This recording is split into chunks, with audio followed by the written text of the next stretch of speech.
Let's not waste any time. This is how to find the GCF of two chosen numbers with Python 3.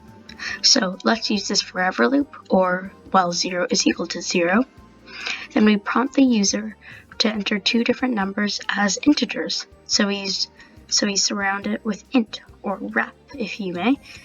And then we make a list of all the factors that could be possible. And then we go through all the different numbers up to the number you entered.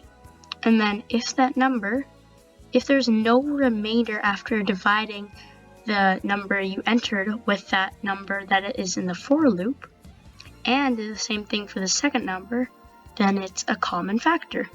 And then it adds that common factor to the list. And then since it's the greatest common factor, not just a common factor, you want to print the highest of those.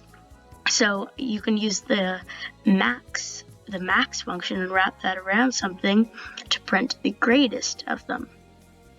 Okay, so that was how to calculate the GCF of two chosen numbers, and that was the first part in this number theory series.